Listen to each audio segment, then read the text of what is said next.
telling us one thing or the other. And I realized how that can easily dissuade somebody from doing what God has called them to do. But Tosi kept on, she stayed on, she stayed strong. And I see a lot of resilience there. So Tosin, tell us about Money Africa, how you built it and what building with God means to you. Okay, great. So Money Africa I got my first job at the age of 20. This was in Johannesburg, South Africa. I moved back to Nigeria. I didn't have a show for it. I had to start again from scratch. So it was almost like I saw the light when I was able to compound over like 5 years. And I just wanted to share it with everyone because I called my friends when I moved back to Nigeria then, asking them, guys, how are you guys managing your money? And I realized there was a pattern. So I just wanted to share this thing with everyone. So I remember I'd just gotten an Instagram page. I'd left my multinational job then with my red lip, just on Instagram, no office, no nothing. I remember would ask me, especially my ex-colleagues, because you know, good profile, like, so what exactly are you doing? And I couldn't even explain it myself, but I knew that my passion was here and I just wanted to share this life. I'll be a liar if I said that, oh, we're building this tech company. At that point, I was not even trying to build a tech company. I just wanted to share this message. So what does building with God mean to me? I remember during those early stages when self-doubt, I would even be asking myself all about. The message was clear. It was fine, right? Breaking up a little bit. You're breaking up. Oh, okay. How about now? Am I still up? Where did you lose me? Okay, it's better now. Yeah. Okay, great. So where did you lose me? What should I?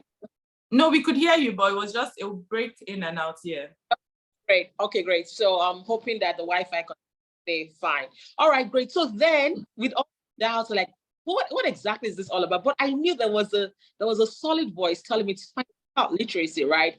This is like continue to go for it. So I'm just here and I'm talking and I'm educating and I'm just even trying to, make sense of it. But I think one thing that has been so beautiful about building with God is that reassurance, that knowing that he will not leave me stranded. We'll figure it out somehow. So I was just going and I knew that there was somebody backing me. There was somebody behind me. There was, there's that force that is just like, turn here, go there. I wanted to quickly share a story. So in the pace of building Money Africa, and then we've gotten about 500,000, followers across our social media platforms, some paid subscribers amongst them. We were thinking of, let's build ladder because we don't want to leave money on the table, right? Because we're educating people about money. These same people are going to save and invest. So why not? The first set of engineers that we used, we wasted money because we outsourced the entire, I didn't know anything about tech. Money was gone. And I remember, oh my gosh, this is money I could have used for something else. And then we had to build another team. And I remember telling God that, God, you have to send me the right person to build. We only got it right the third time round. At that point, we're thinking, I'm just going to shut off this arm of the business because it's capital intensive. That IJ. We applied for this. So minimum impact, we got $125,000. If we had not gotten that fund when we did, right, there's a very high chance that ladder might have not been here. So it was a reminder for me that God actually really wants you to do, because what are the chances? These VC guys are in the US. I just saw the link on Twitter. I applied, and literally within the space of like 3 weeks, we had gotten into this program and they had, said they're going to wire us $25,000. So, wow. And it was also action. It's a game, right? So you're also, because you also want to give God something to work, because how about if I did not apply for that accelerator? So you're getting those almost every other day. So you're waking up money, you're getting no. The developers are doing their own thing, or maybe they even wasted the money and you feel like you're starting from scratch. So these no's are coming in. This wrong hire is coming in. But then it's just that, how do you then stay focused? How do you then get this? And I think also that resources. So when that particular funding came, I said, this has to be God. God really wants us to really continue with this. And, now Ladder is standing on its own 2 feet and doing as well. So, yeah. Oh, wow. Oh, wow. So what I hear from you is resilience, doing, like pushing. You get a lot of no's. No's will come. Or how do you the no's? Does that make you like hide and say, okay, you know what, I can't do this anymore? Or does that push you and propel you to the next level? And the next level for you was getting the funding that you needed for Ladder to stand on its own, right? And I feel like a lot of people on the call would be able to resonate with that. Just keep pushing, keep building. So the next question is, what role has faith played in building and growing Money Africa and Ladder to date? I mean, you've touched on it a little bit, but I don't know if you can expand on it some more. Like, it's like a juice. I think it's been the biggest force of it. Something, it's that juice, because if you can't say it, and I always say it's very hard for you when you can't say it. So there's a part in the Bible that says, what can your eyes see? What can you say? So it's very important that you're building those pictures, you're building those images. And I'm a child of God. I believe in God. I don't trust in chariots or horses. That's all I know. So I'm telling God, we need to get this done. What we're trying to do, help me. And also that vulnerability. There's a part in the Bible, who is lacking knowledge, ask God for knowledge. Because I knew that there was a particular code we're trying to hack, and it just took us so well. And I really went, God, and I said, God, I commit these developers into your hands. I'm asking you for their wisdom. Now, finally, we have this app that is not giving us any issues. I remember back then, we go on our app store and you see so many complaints. And it's like, there's a way around it. We can figure it out. And you get, so I think faith was a very big thing for us. Number two, vulnerability. And asking God, this is a partnership. I need your help. I'm not doing this alone. Help us, give us the wisdom, guide us. And that has been very, very, very helpful. Just being able to paint that picture. Still talking about faith, something interesting happened, right? And a particular partner wanted to work with us, and I wanted it so much. And I remember I told the sales team that I really wanted that partner to work with, but it didn't happen. And I was so agitated and so, like, oh my gosh, we really wanted this partner. Guess what happened? A few years down the line, this same partner was in the media, and I'm sure everybody now has heard about them. They're in the US and they're gun and all of that. I don't know how it would have come out of it if we had actually done that partnership with them. So this was God that has gone ahead of you and seen what is going to happen. And you were there agitated, irritated. I was so irritated with the sales because this is good money. How did we leave that money on the table? And God knew that the cost of redeeming the reputation, if we had gone into a partnership with them, was too high for what we were getting there. And because in that case, how do you say it, right? There was no ways we could have seen it. There was no ways. Everything looked good on paper. Bigger companies work then. So that was definitely God's guidance. So it's a partnership, and it's just that honesty all the time. God, you see the vision, you see what we're trying to build. I need your help. What I cannot see that you can see, if you block it, that's absolutely okay. And it's just that continuous trust. And that's just how we've just sort of been going on that journey with him. I love that. So I from what I hear from you, no's are also okay. Yes. No is also God's way of navigating you on the journey to where he wants you to be, so that we don't hear no and feel like, this is the end of it. I can't move on. I can't go on.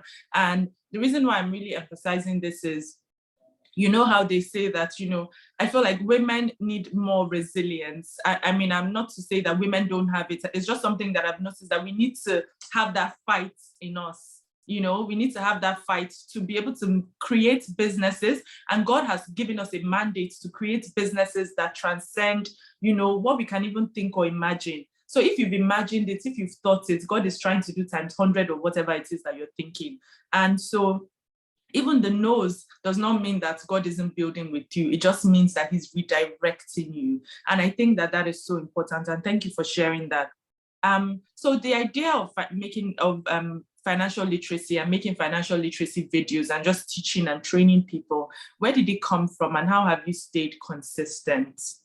Okay, that's a good one. In terms of the idea of just, I remember on... Sorry to interrupt you, just ideas in general, like give us advice on when you get an idea, what do you do with it? How do you build it? Yeah.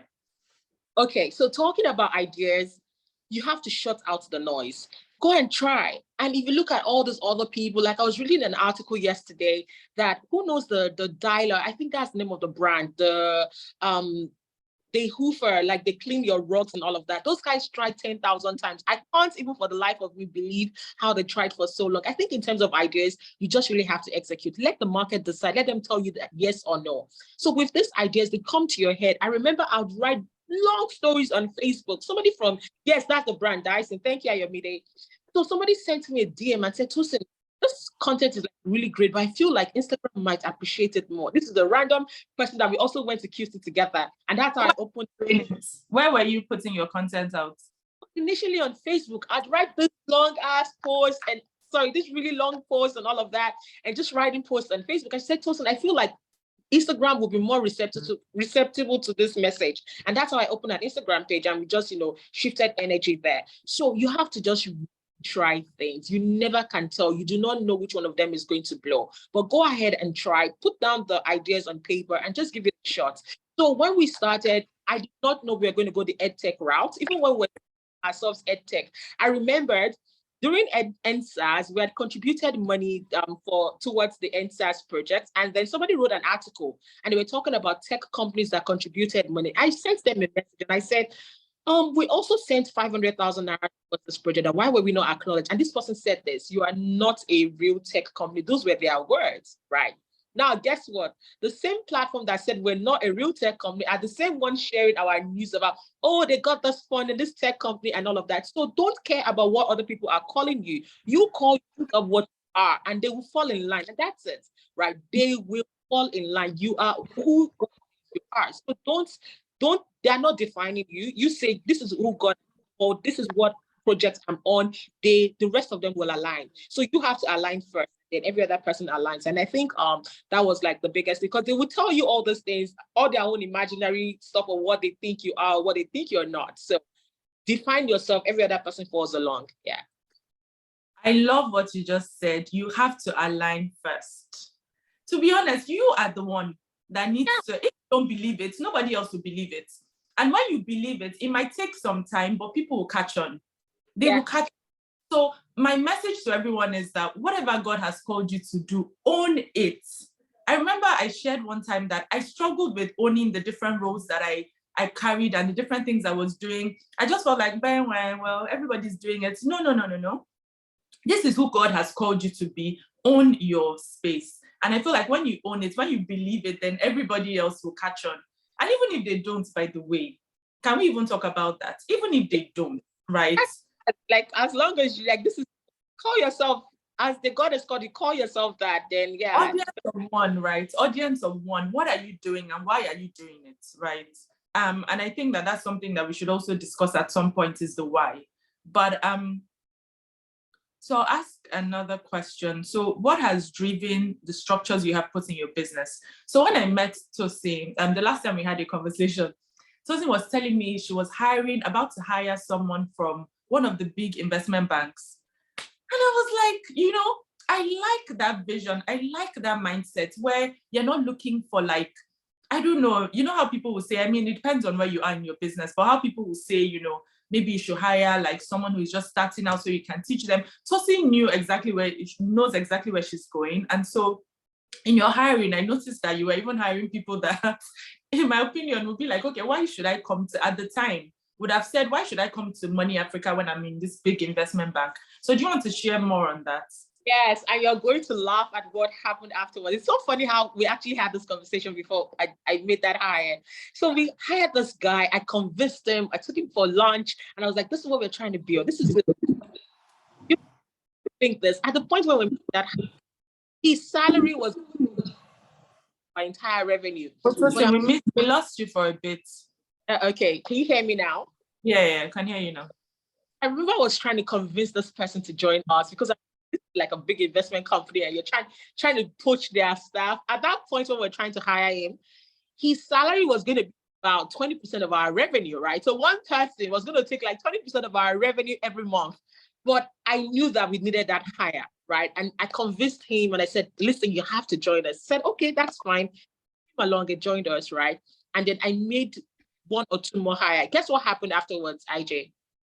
I'd taken the COVID vaccine and I reacted.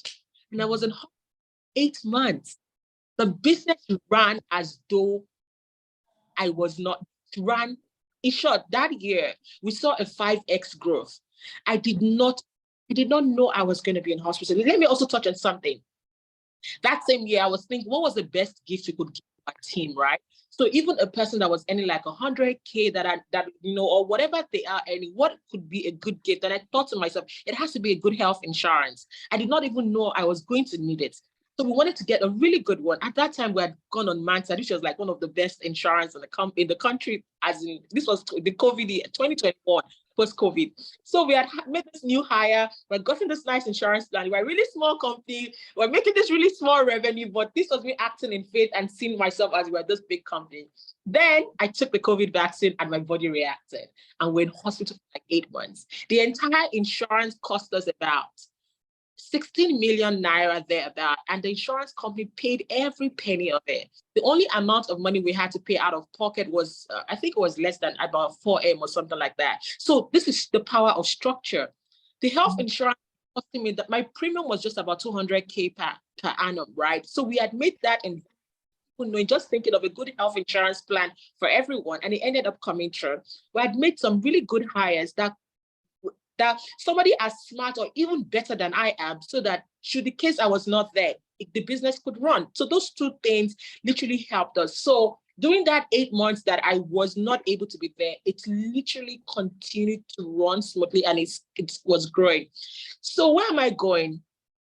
In the midst of the craziness, because I was like, oh my gosh, God, why is this happening to me? Why am I? Because the number of people that reacted to the vaccine were like in the minority, and I was Googling and doing all of that thing. So in the midst of the madness, God is there somewhere. He's there. He's looking out for you. He's looking after you. So I don't even know why I'm sharing this.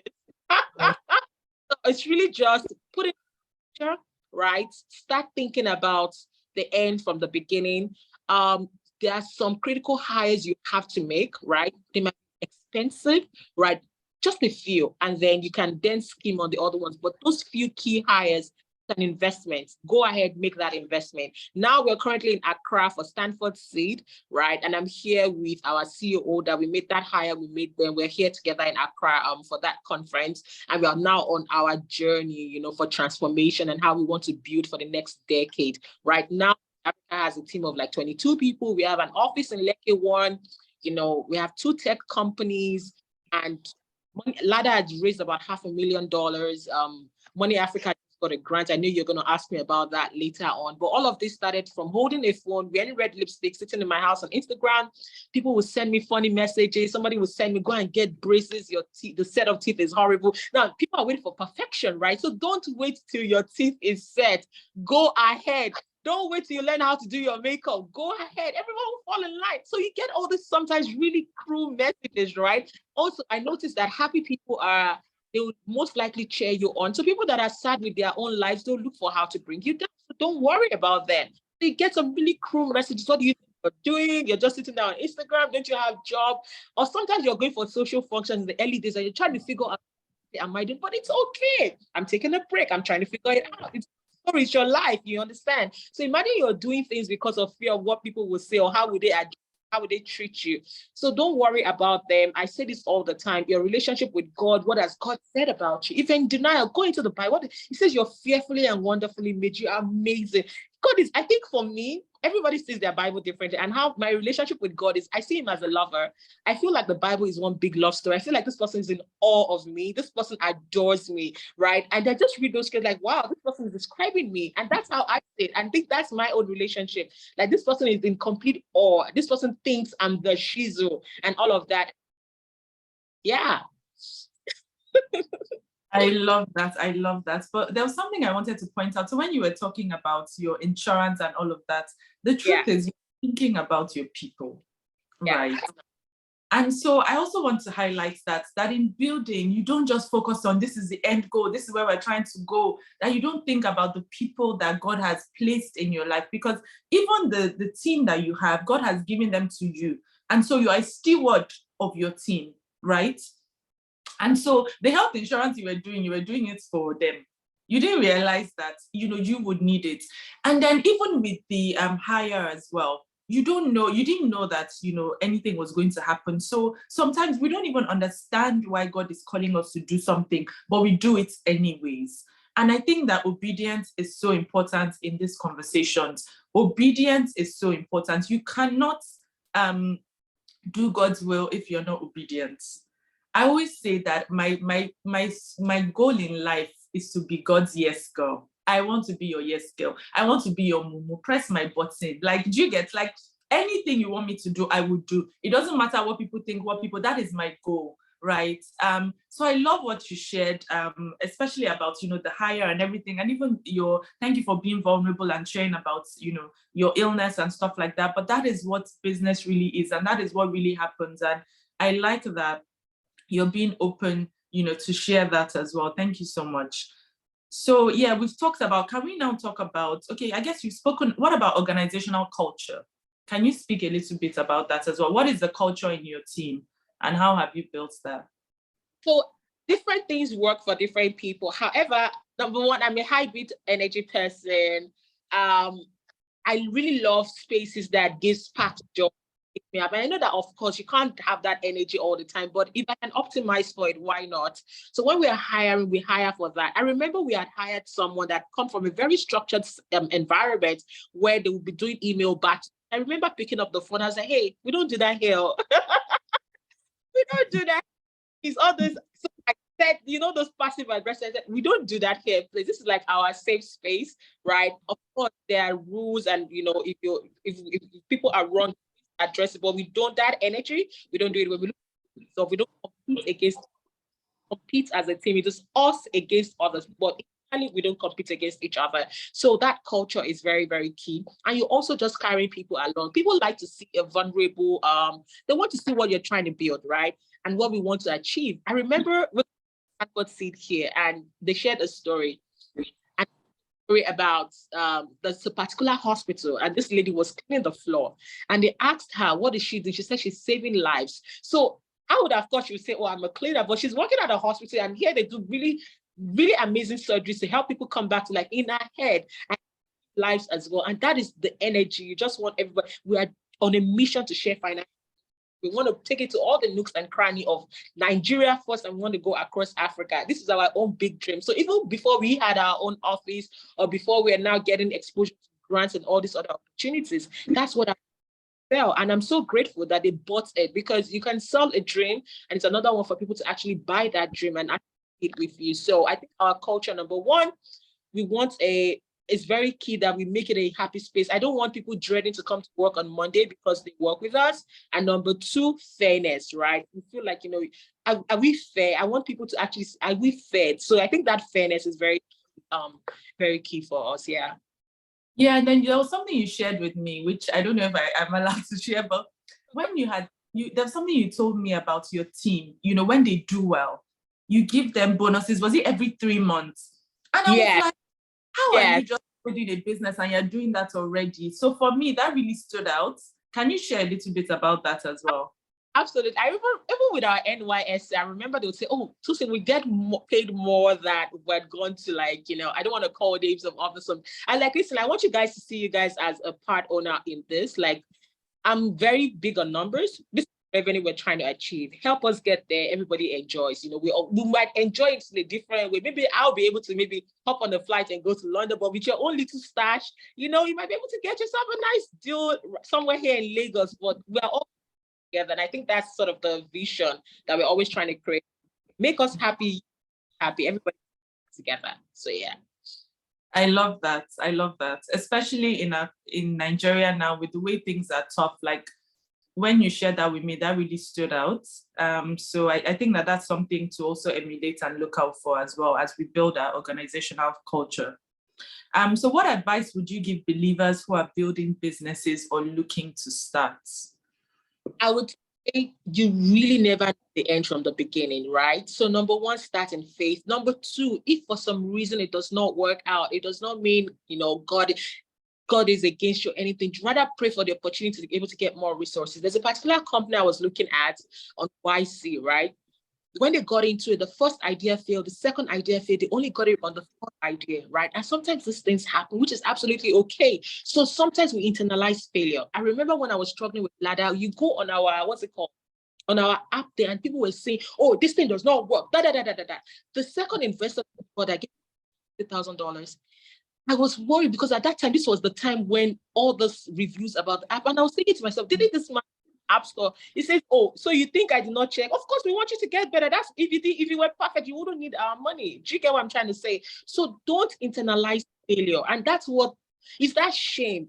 Shame is a powerful thing. I just really want you to own shame. And when you've internalized shame and failure, you won't be able to go to the next level. So it's okay for us to say, you know what, okay, fine, next level. What are we going to do next? So don't internalize. You have to fight shame with everything. And again, also educating and teaching about money. Many people associate a lot of shame with money because also remember, we're living in a country like Nigeria that, you know, social what you achieve also is a big meter. So I understand why this happens. You just have to be very intentional.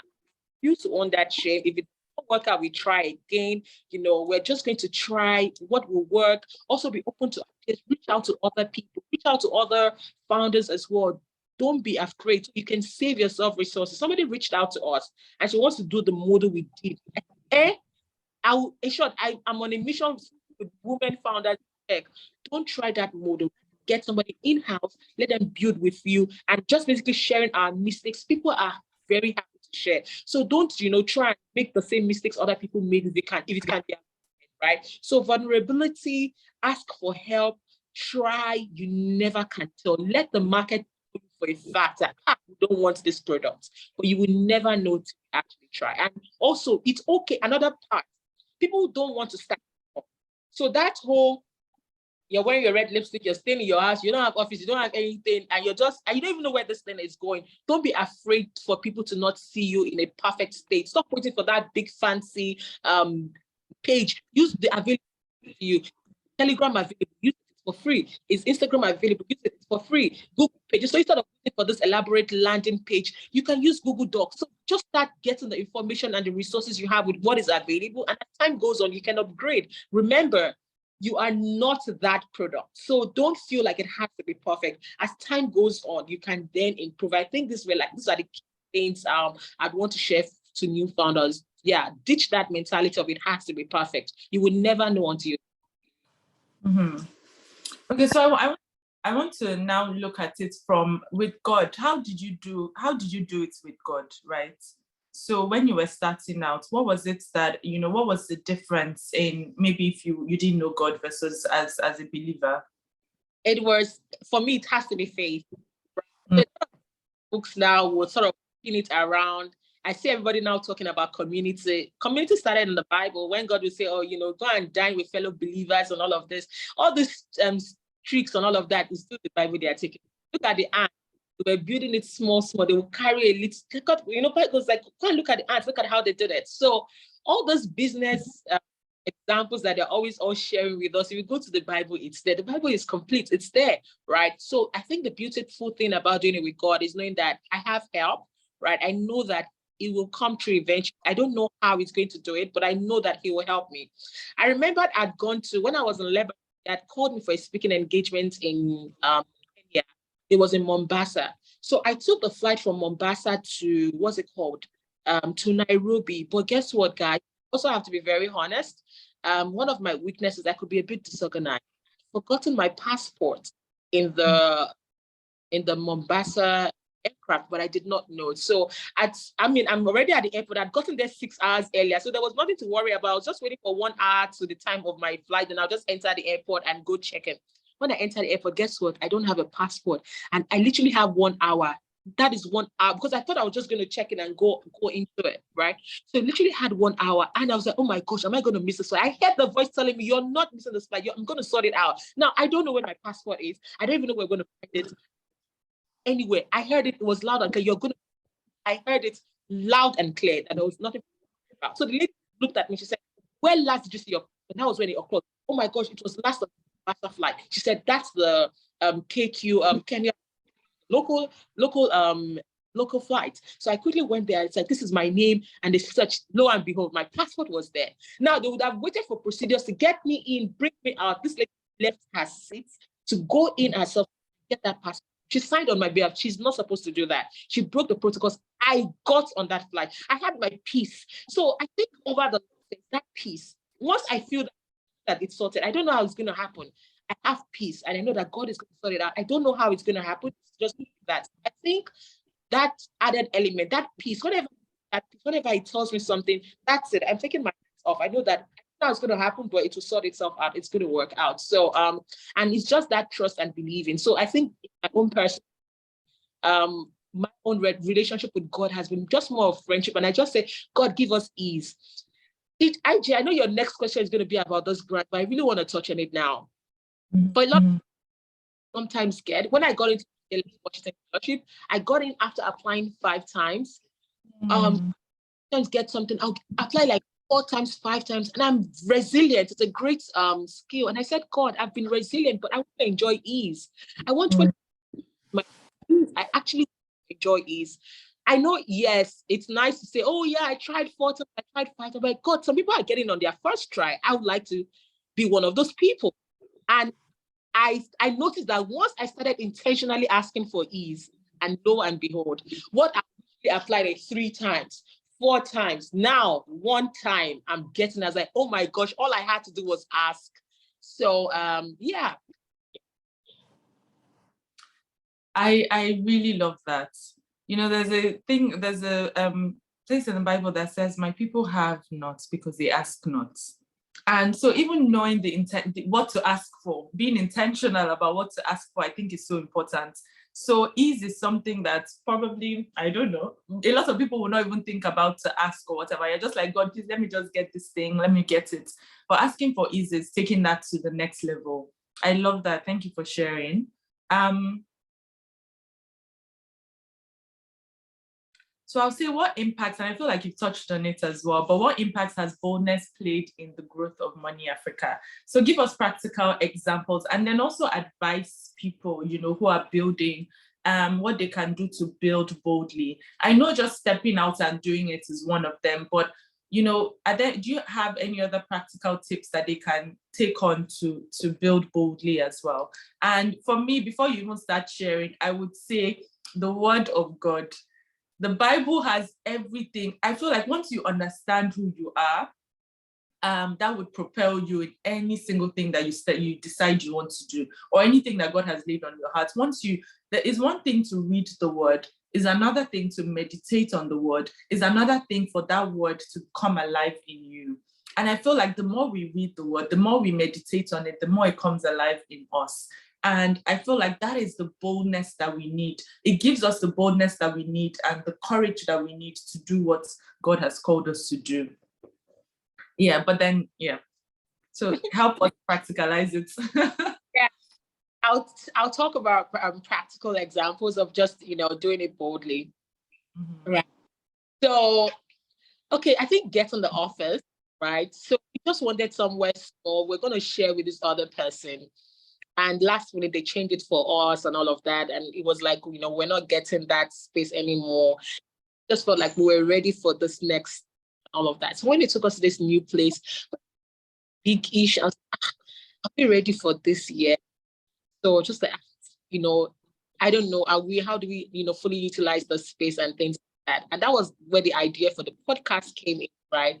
So we're going outside to rent spaces for our podcast. We did the numbers. So imagine we can do it in-house and even rent our facilities to other people. Guess who gave us that idea? Our NYSC staff. This is why I keep saying, trust your people. Don't worry about, oh, they're NYSC or they're beginner or they're that. So, oh, wait, instead of us always going out something, you know, we can do it in-house, and then our free resource, you can then do other business. Those are some of those practical steps. But when we're getting at that point, how do we fully utilize the space? So now we are like, oh, great. Now we're making money from that. We're going to break, and even this podcast revenue would cover what we paid for that space. But we had to take that step, right? So just taking that bold step and saying, also they're setting opportunities to apply for, that they want you to get into a certain there's a certain benchmark for it. So it's motivation for you to want to do that. I keep talking about Stanford SAVE because it's so practical and it's so helpful for business owners. Like, it is not theory. Like, they are literally coming to your office and like, you do it like this, do it like that. It's so helpful. It's like like a free consultant. But for you to get into that particular program, you need to earn a minimum of $300,000 in revenue per annum, right? So this is like something that I'm looking for. checked for the parameters a few years ago. I was like, oh, this is something that is required for us to get into it. So I know that I want us to ginger and kind of team along. How can we achieve X? If we divide it into what we target on a monthly basis, and then it becomes a bit more visible. So these are some of the bold steps that you're looking at. We want, how can we get it? We want that, how can we get it? Another example, we heard the story of this lady. She's doing something in education and training. And guess what? She got grant of $10 million. Grant, free money, not equity, of $10 million.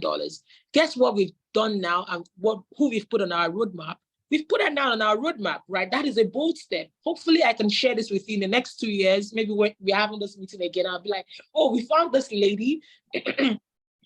And she's one of the person, she's on our roadmap, she's on our vision board now. So these are some of the bold. What are you looking forward to? What do you want? What is the next level? Go and get that picture, right? And you keep updating it as you go. She has raised $10 million, free grant. We also want that.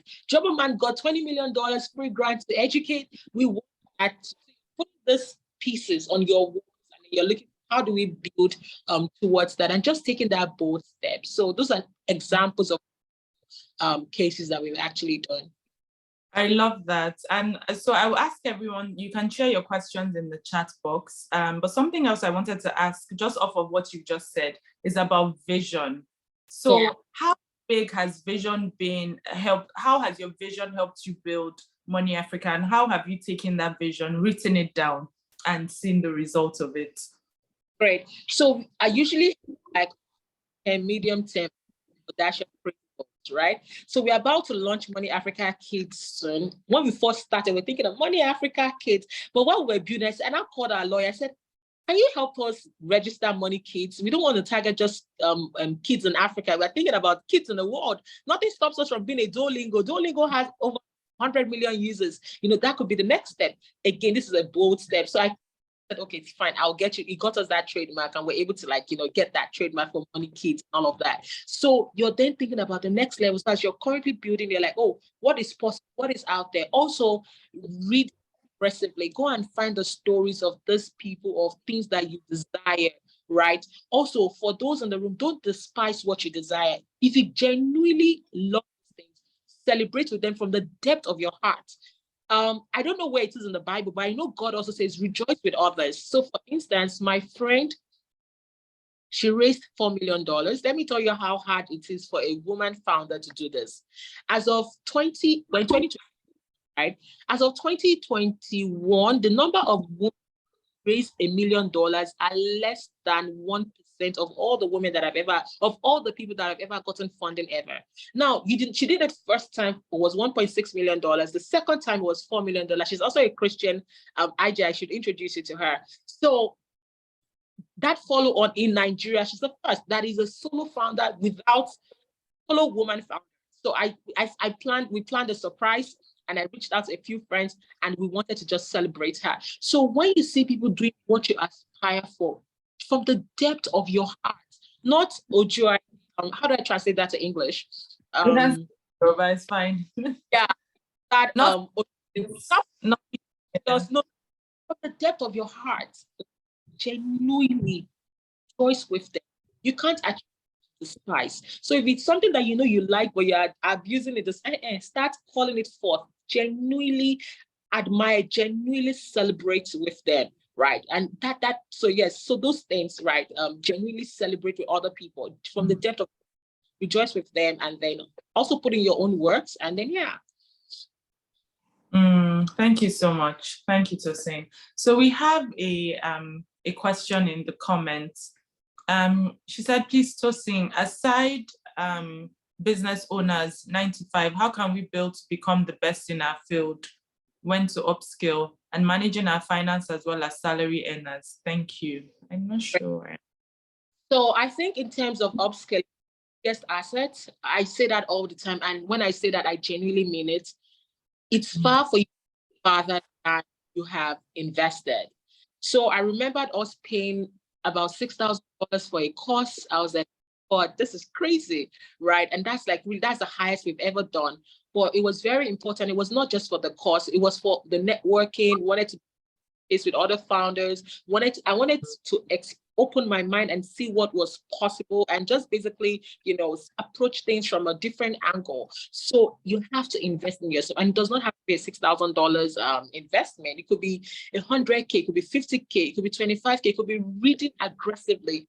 So your biggest asset, and what you can't see, it's very hard for you to build on it. So who are the people in your field that you aspire towards? Are you reading up about them? Are you seeing what's possible? Checking out the fellowships in your space. You can even start your own little community right in this data. Go and look for people that look like you, or you guys are trying to build that and start, fostering that that movement. So you're trying to see the end from the beginning, even though the not clear, but you're working towards something bigger. So I'm very aggressive about investing in yourself. You're your biggest asset. So for some people, it might be maybe working on how they speak for the media, or it might be writing articles. Let me give you this story. I remember back then, I used to try to get into Business Day, write them articles, and they will not respond. I will write. I think their fave dropped them last minute. This person had been sending us emails. So they reached out, and can we post on? I said, how many do you want? I had like 10 different stories. I sent it there that they should feel free which one they wanted. And that was it. And I just started getting published by them then. But you saw what happened. I reached out to them a couple of times because I wanted that visibility, or for to be known for that part. So invest aggressively in yourself, right? And then I think that's one of the biggest investments that you can make, right? Yeah. Love that. I love that. Invest aggressively in yourself. Personal growth is very important for you to even be able to lead a team and take them where you want, the vision that you have for your company. You have to first invest in yourself, because you who is carrying the vision has to understand it and has to be able to, drive it through.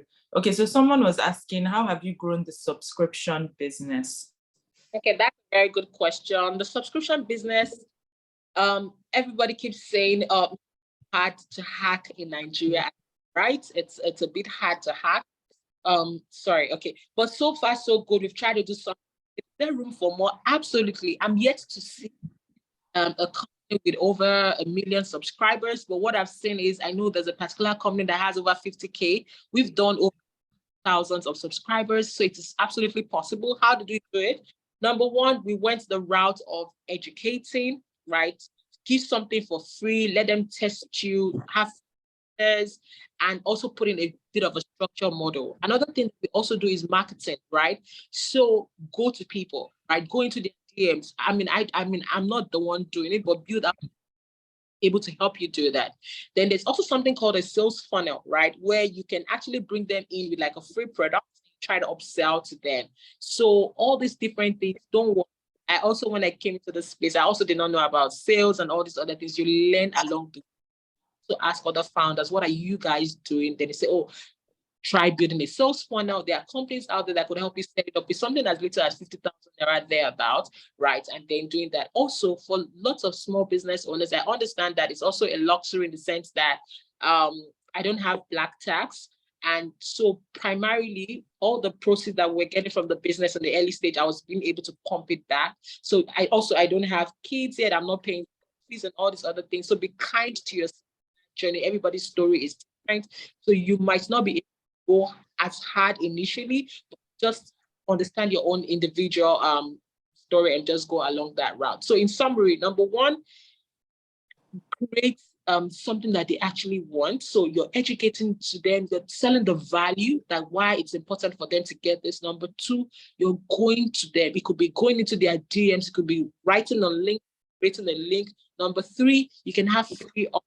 So like, let's say do a free PDF doc that they get from you, and in exchange, you get their, try to upsell to them. And once you also create like a sales funnel, right? Where you target a wider group of people, maybe like a 2% will convert, or 3% will convert. So another way to take the next step is look for all these other sales Telegram groups. There'll be groups like that you can join and just basically learn, enjoy it.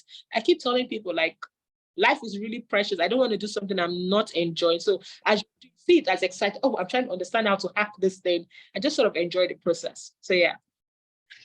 I love that. I love that. Even enjoying the work that you do. Thank you. Someone said, how do you deal with being unorganized as a person and then running a business? Okay, great. To be honest, I don't even know how I did it for this long, right? But now I have an EA and she is amazing. I noticed I'm able to do 3 times more than I previously used to do. But also the beautiful thing is just really knowing what your strength and what your weakness is. Also, I have to give credit to my sister. We work on the business together as well. She's more organized than I, so she's been a really and so your team knows your strength, they know your weakness.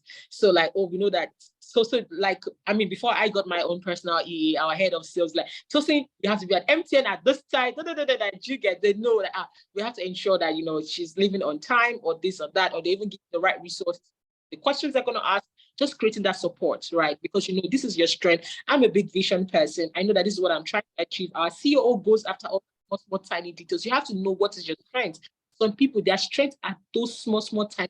You need to go and get a big vision person that is telling the big direction we're trying to go. So just look for your own strength, and it's absolutely okay to have weakness. The minute you come into what's that word?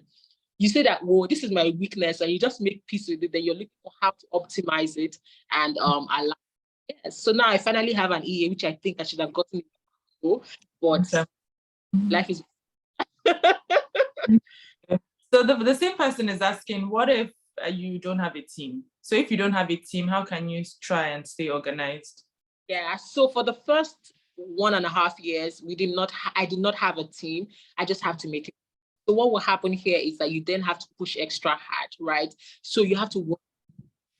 So in that case, instead of me trying to, now we are on podcast, we're on YouTube, because I know that I have limited resource, which is just me, I'm going to face 1 or 2 channels. And my 1 or 2 channels then was Instagram and LinkedIn, right? Because of limited resource. Now we're in all these other platforms, but as of then, I'm the only one and I have to focus on what I can focus on. So streamline and do like a focus and what are the things with Irvy that can actually do based on the fact that I really do not have a team. And then once you are able to then get the resource, you can then start layering. And also, trust me, don't undermine. You can reach out to NYSC as well. And I mean, once you're at that level, and let them know, they sometimes send you really good people. So don't undermine that resource as well. So yeah. Yeah, thank you so much. So someone is asking, starting out a service-based product that's focused on corporate training, what pointers will you give them? What pointers will you give them? Number 1, don't wait for them to come to you. A lot of our B2B clients, they have been the one coming, been aggressive about going after them in the beginning stage. Go and sell your service, right? So you want to first of all build a doing so. It's okay, right? We missed you for a bit.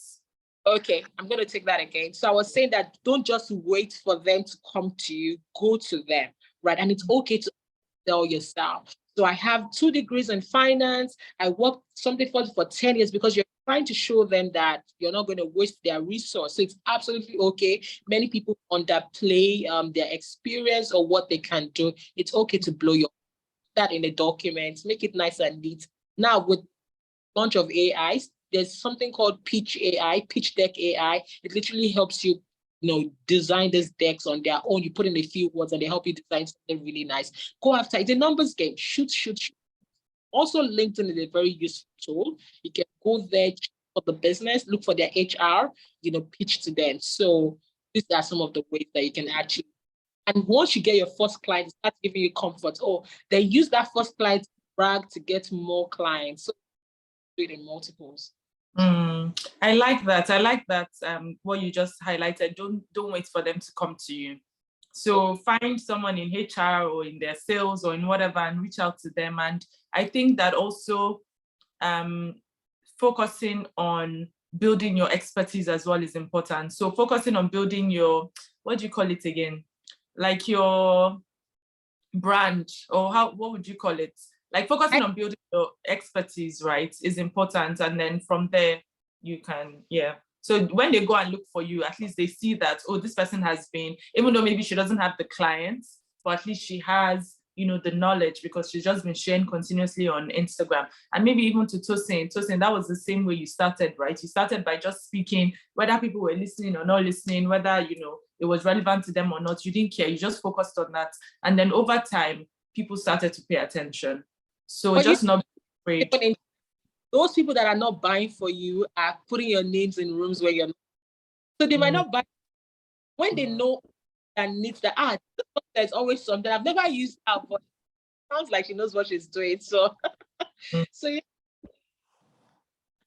Yeah, very true. Valerie said, pitching literally opens doors for you. It might not work, but keep at it. Yeah, sure. Yeah, it might not work at first, but keep at it. Yeah. So one more question from Charity. Just 1 second.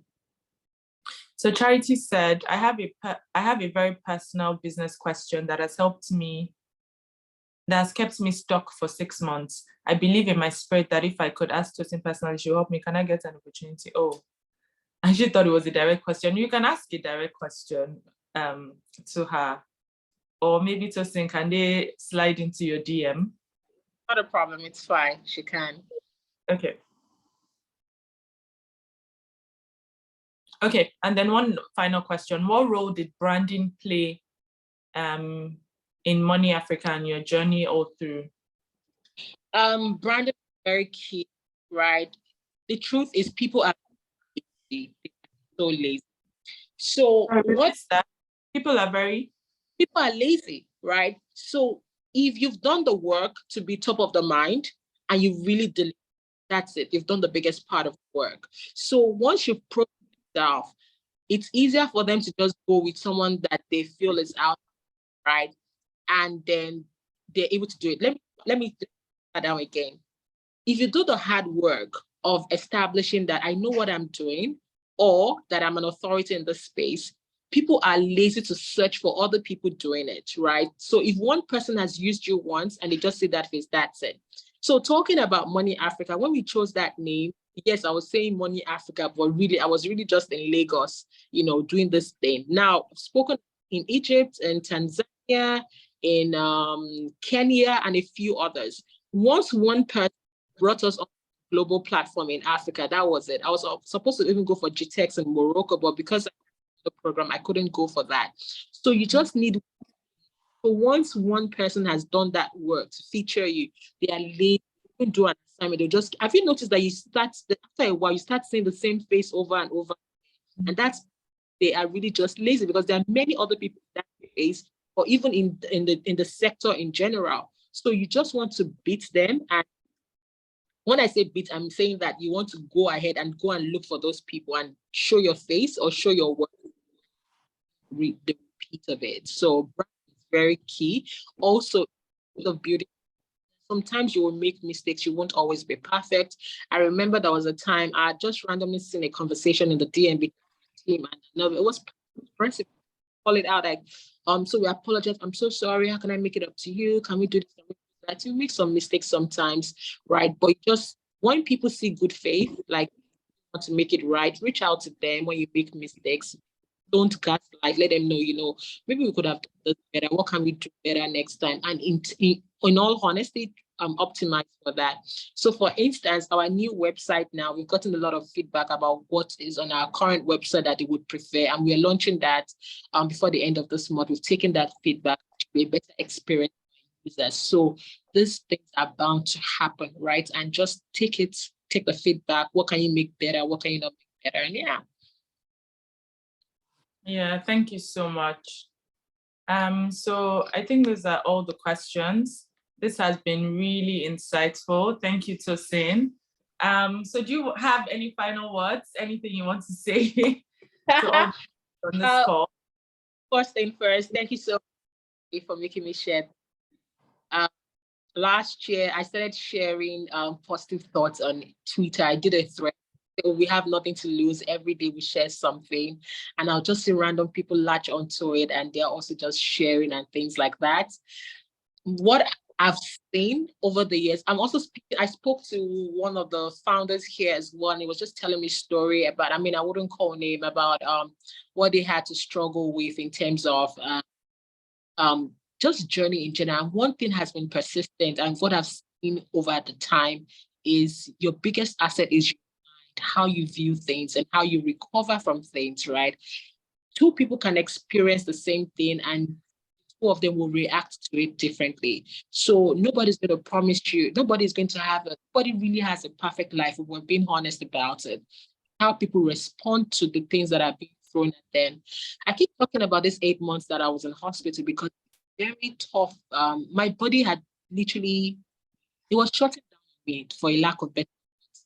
I remember there was a time the doctors had come in and, they would try and hide it from me and they want to be cheppy, but you could see in their faces and you could see the concern in their faces. They're worried. And wait, stay with me. I'm going somewhere. And he came back to me and he said to me, it's your willingness to fight. It's your willingness to, it's that mind, and you have to protect it. So no matter what's happening on the outside, no matter what's happening every other place, you have to protect it. As a child of God, for me, positive, that energy for me is from the Bible. I want to read the Bible. I want to, get my energy up.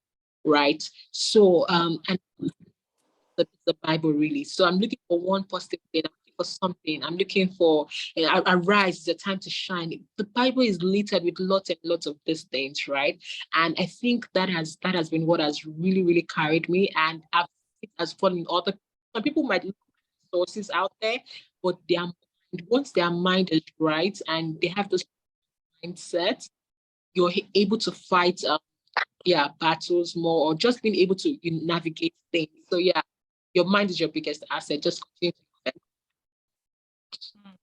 Thank you so much. That is so important.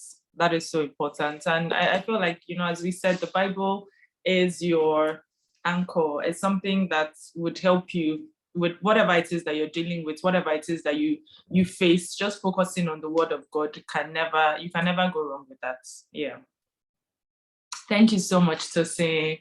Please, everyone, say thank you to Tosin. It's been amazing. It's been insightful. The devil tried it, but we're here.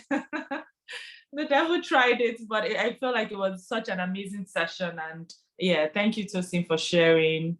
There's so much that we can take away from this. And everyone, please share on your Instagram. Say thank you to Tosin. Share one thing that you learned as well. So yeah, Tosin, thank you so much. God bless you.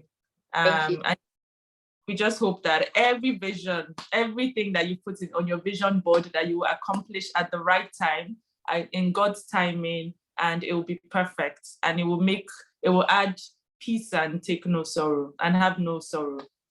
Amen. Amen. Amen. Thank you. God bless you. God bless you. Bye, everyone. Bye. Bye.